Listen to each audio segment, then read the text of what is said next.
Innal ladzina la yarju liqa'ana, sesungguhnya orang-orang yang berharap liqa'ana, berjumpa dengan kami, itu adalah orang-orang yang berharap tinggal di dalam Dia. Apa kata Allah? Orang-orang yang tidak berharap berarti orang-orang yang tidak ingin tinggal di dalam Dia. Lalu ingin tinggal di mana? Allah katakan waradu bil hayati dunya, karena dia ingin tinggal di dunia dengan segala kemewahannya. Dia ingin terpisah dari Allah untuk ada di dunia. Maka dia akan terus meratapi kekurangan-kekurangan dunia. Dia juga akan terus meratapi kesenangan-kesenangan dunia dengan segala tipuannya. Karena dia tidak mau tinggal di dalam Dia. Apa kata Allah? Wajma'annu biha, bahkan dia menganggap dunia itulah yang menenteramkannya. Lalu Allah katakan walladzina hum an ayatina ghafilun, lalu dia perlahan demi perlahan melupakan tanda-tanda Allah. Ulaika ma'wahumun nar bima kanu yaksibun, mereka itu tempatnya adalah nar disebabkan apa yang mereka kerjakan. Kalau berdasarkan ayat ini, apa artinya neraka? Neraka berdasarkan ayat ini adalah tempat tinggalnya orang-orang yang tidak mau tinggal di dalam Dia. Jadi kalau begitu neraka ada? Ada. Berapa banyak orang yang sudah bisa tinggal di dalam Dia? Hanya sedikit. Mereka yang sudah tinggal di dalam Dia akan menjadi seperti Dia, memberi tanpa keinginan, berbuat baik tidak punya harapan. Sebagaimana Dia memberi kepada kita, wa ahsin kama ahsanallahu ilaika. Allah mengatakan suatu tindakan disebut tindakan baik andai kamu melakukannya sebagaimana Allah melakukannya. Wa ahsin kama ahsanallahu ilaika, berbuat baiklah kamu sebagaimana Allah telah berbuat baik kepadamu. Harusnya semua tindakan kita harus mengikuti tindakannya kepada kita. Dia memberi tanpa ada keinginan untuk dibalas. Dia berbuat baik kepada kita, tidak butuh apa-apa dari kita. Bahkan mau apa Dia yang diberi oleh kita, tidak pernah kita pikirkan. Itulah mekanisme Allah berbuat baik kepada kita. Dan tindakan kita baru termasuk tindakan baik kalau mekanisme melakukannya persis seperti Dia melakukannya kepada kita. Kalau berdasarkan ukuran itu, berapa banyak kalau begitu kebaikan kita? Hampir tidak ada kebaikan kita, karena setiap kebaikan yang kita lakukan selalu saja dikaitkan dengan apa yang kita dapat, termasuk di dalamnya sholat kita. Kalau sholat kita pun masih menjadikan Allah sebagai mitra dagang kita, tidak menjadikan Allah sebagai kekasih kita, berarti kita masih belum ikhlas. Nah, di level mana kita sekarang? Ya, paling tidak sudah mengawali level ma'rifatullah, untuk memasuki level musyahadatullah, untuk memasuki level mukasyafatullah. Setelah terbuka tirai, terbuka hijab, semua yang dia lihat adalah kasih sayangnya apapun bentuknya. Dari situlah akan mengalirnya tanda-tanda cinta. Oh, ternyata Allah apapun saya tetap memberi pada saya dengan kasih-Nya. Begitu melihat tindakan-tindakannya yang kemudian kita bisa lihat sebagai kasih sayangnya, kasih sayang itu akan mulai mengalir karena kasih sayangnya. Mahabbatullah. Baru setelah mahabbatullah itulah baru mulai tumbuhnya ikhlas. Nah, oleh karena itu kalau mau tahajud, tahajud saja.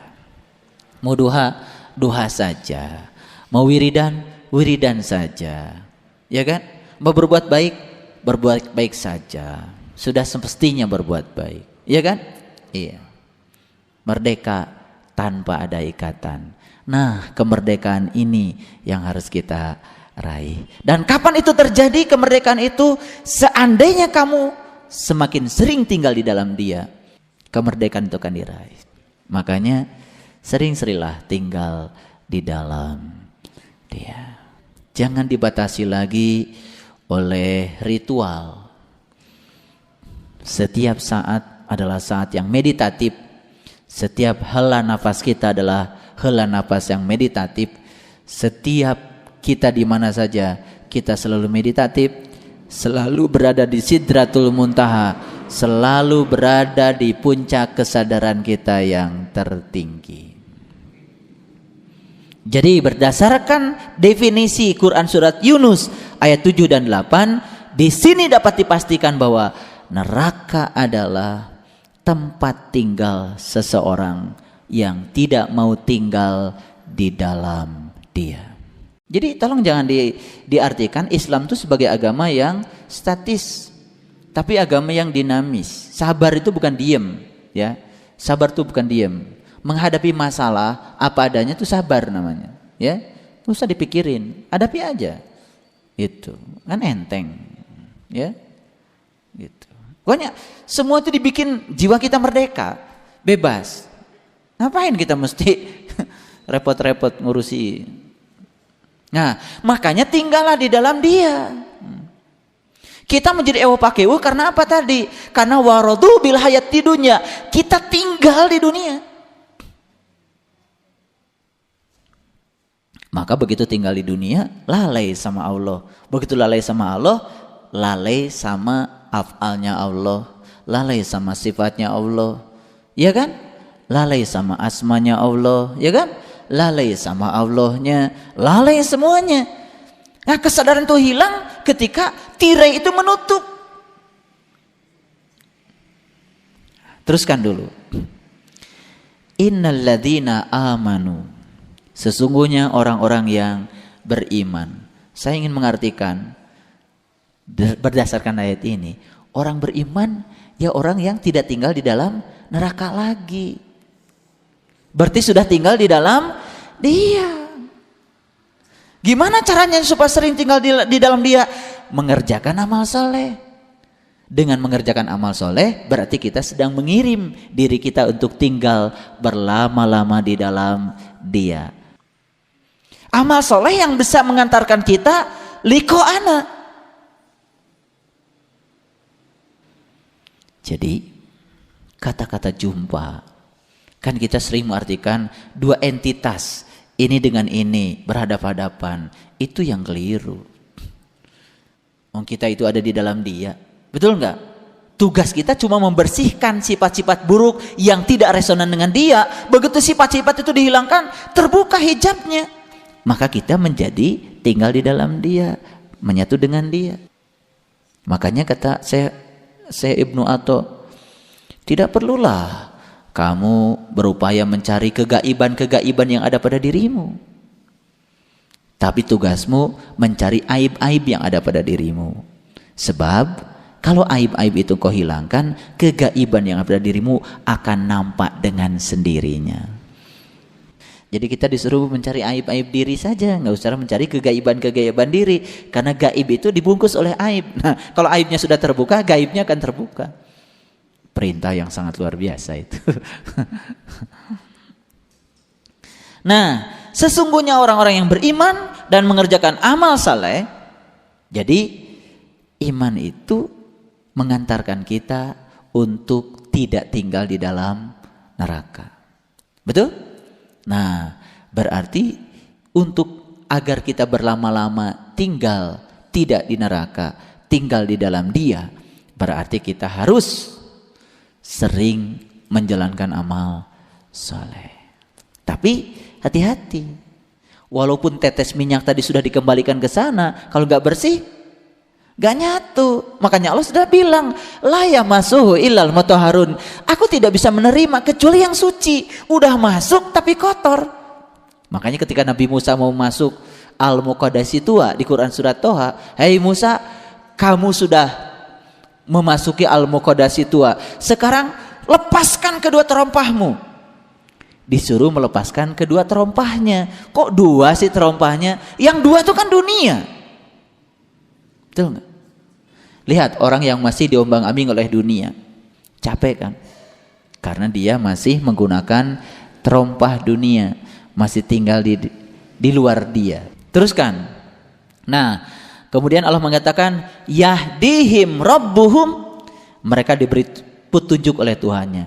Jadi kalau kita ingin diberi petunjuk oleh Allah, kalau kita ingin dibimbing oleh Dia, maka kata Allah, imanlah, tinggallah di dalam Dia, dan lebih banyak lagi tinggal dalam Dia. Dengan cara apa? Mengerjakan amal soleh. Yahdihim rabbuhum biimanihim, dan Allah akan memberi petunjuk karena keimanan mereka. Terus tajri min tahtihimul anhar fi jannatin naim, di bawah mereka mengalir sungai-sungai di dalam jannah yang penuh dengan kenikmatan. Naim itu artinya nikmat. Jadi hidupnya penuh dengan kenikmatan. Ternyata kaya itu bukan miliknya orang yang punya. Kaya itu miliknya orang yang selalu bersuka cita dengan apa yang ada. Kaya. Banyak orang yang punya segala tapi tidak kaya. Tapi orang biasa-biasa saja, tapi dia bersuka cita dengan apa yang ada. Kaya dia. Apalagi dia serba ada, juga bersuka cita dengan yang ada. Oh, tambah kaya. Subhanallah. Jadi banyak orang yang miskin. Karena apa? Karena dia tidak tinggal di dalam Dia. Oke, teruskan. Orang-orang yang tadi itu iman, beramal soleh, tinggal dalam Dia, lebih lama lagi tinggal dalam Dia.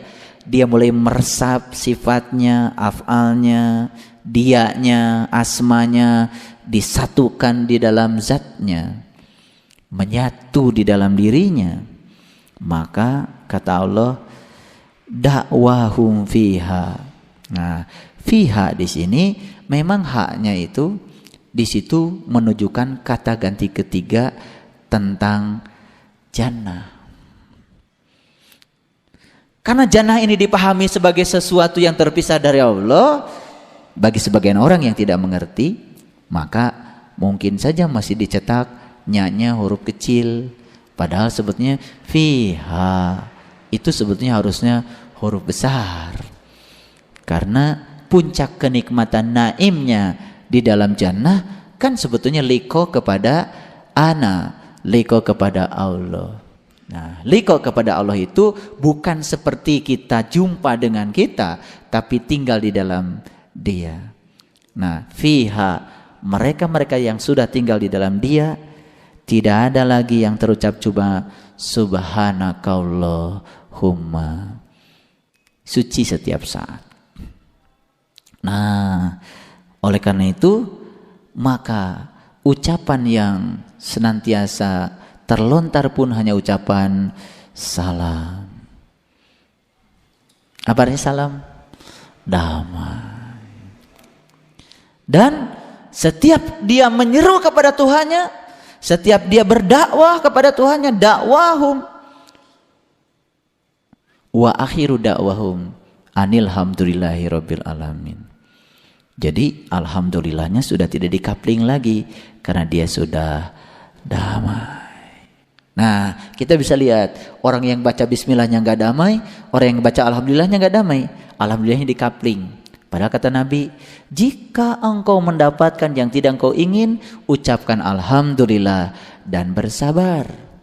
Dan jika engkau mendapat yang engkau ingin, tetap ucapkan alhamdulillah dan bersyukur. Jadi Nabi saja mengajarkan alhamdulillah itu diucapkan kapan saja, terhadap peristiwa apa saja. Ya kan? Nah, sekarang alhamdulillah kita, ayo. Waduh, uang saya hilang. Alhamdulillah. Pernah begitu? Nggak ada. Kurang ajar.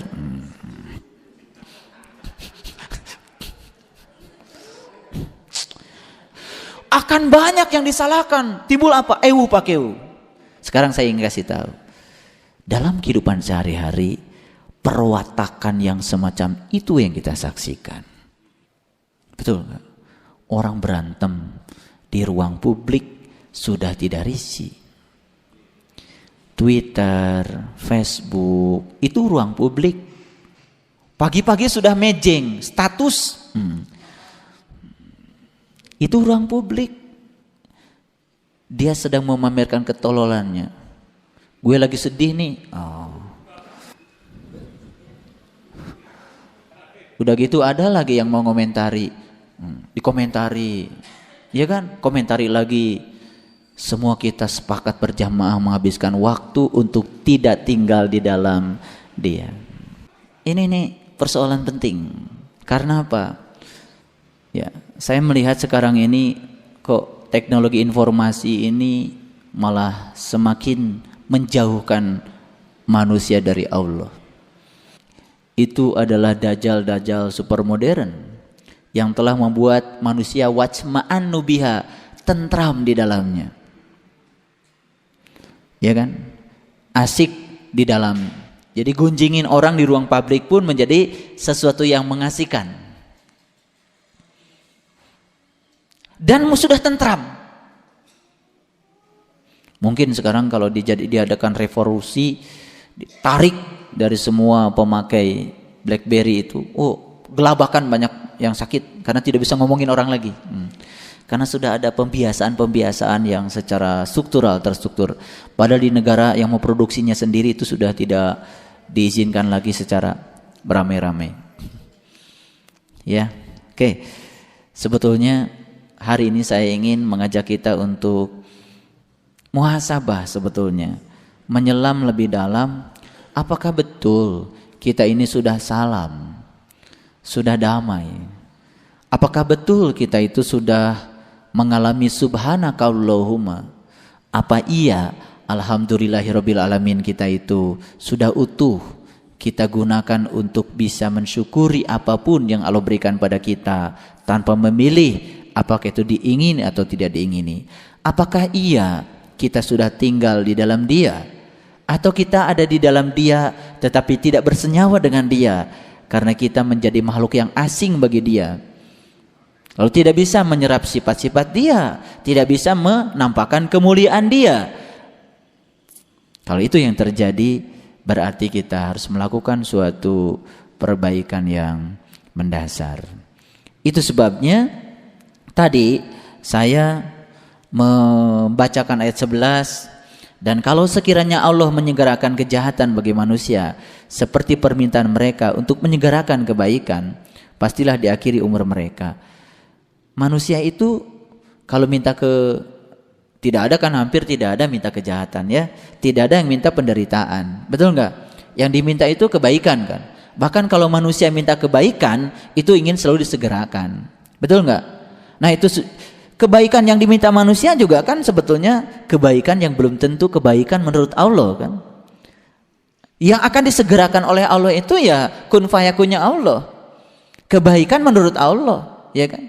Jadi sebetulnya bagi orang yang sudah damai ya tidak ada lagi yang disebut dengan kebahagiaan berdasarkan keinginannya, penderitaan berdasarkan bukan keinginannya. Makanya di ayat yang ke-13 Allah memberikan suatu gambaran kepada kita umat-umat yang terdahulu. Berarti kan kita disuruh untuk melihat historis. Kita disuruh melihat sejarah, ya kan? Yang terdahulu tuh nggak usah jauh-jauh, nggak usah Fir'aun, nggak usah. Terdahulu itu nggak usah jauh-jauh ke sana, lihat saja orang-orang yang lebih awal hidup di sini, ya kan? Tapi kau tidak lebih dewasa daripada yang lahir kemudian, itu kan? Dahulu tuh itu, nggak usah jauh-jauh, susah cari Fir'aun, nggak pernah gaul sama Fir'aun. Cuman katanya Fir'aun tuh kelakuannya kayak gitu, susah, cari aja yang sekarang yang nampak. Dulu, biasanya kalau kita dulu itu ingatnya prasejarah gitu, zaman Neolitikum, Paleolitikum, kejauhan. Kita nggak hidup sama mereka kok. Peradaban mereka sudah tidak kita kenali lagi, betul nggak? Kita lihat sekarang aja. Lihat oleh kita, orang yang tinggal dalam dia dengan yang tidak tinggal dalam dia, bedanya kayak apa? Itu saja. Kalau saya itu pragmatis saja. Lihat sekarang, ngapain lihat kemarin-kemarin? Mungkin kita juga lihat orang tua kita, ya kan? Yang masih ada. Kenapa orang tua kita tuh sok luhlah wae? Ya kan? Kenapa saudara-saudara kita udah menjelang mau mati aja masih luhlah gitu ya? Iya kan? Umur sih udah asar gitu, tapi masih itu dipelajari oleh kita. Apa kesalahan hidup mereka? Betul nggak? Ternyata kesalahan yang paling mendasar itu karena apa? Satu, dia tidak berharap liko anak. Begitu dia tidak berharap jumpa dengan dia, berarti dia tidak berharap tinggal di dalam dia. Begitu dia tidak berharap tinggal di dalam dia, dia selalu terpisah dari dia. Terpisah dari dia, tidak merasa cukup dengan dia. Lalu apa yang mencukupkan dia? Tidak ada yang bisa mencukupkan kita kecuali Allah. Harta dan jabatan, kenyataan sudah membuktikan yang tinggi jabatannya pun merasa tidak cukup. Betul nggak? Geus jadi RT hayang jadi RW. Geus jadi RW hayang jadi lurah. Geus jadi lurah hayang jadi camat. Geus jadi camat hayang jadi bupati. Betul nggak? Sekarang kan semua bupati mencalonkan hayang jadi gubernur. Jadi itulah. Jadi berarti semua yang selainnya tidak akan mencukupkan kita. Itu sejarah, itu umat terdahulu. Jadi nggak usah jauh-jauh, lihat sekarang, baca koran, baca itu setiap hari baca koran, ngerti-ngerti. Oh iya ya, Pak RW teh nah hampet hoyong janten lurah gitu kan. Oh, dari situ nggak usah nyalain Pak RW-nya, nggak usah digunjingkan Pak RW-nya, nggak salah itu punya keinginan kok. Yang harus kita pikirkan, oh ternyata dunia ini setinggi apapun yang sudah dicapai seseorang tidak akan mengenyangkan. Betul nggak? Itu pelajaran bagi kita. Kalau gitu apa yang bisa mengenyangkan saya? Yang bisa menyenangkan kita adalah Allah. Yang bisa mencukupkan kita adalah Allah. Maka kita disuruh tinggal, jangan di mana-mana. Tinggal saja di dalam Allah, maka kita akan dicukupkan oleh Allah. Shadaqallahul adzim. Terima kasih. Assalamualaikum warahmatullahi wabarakatuh.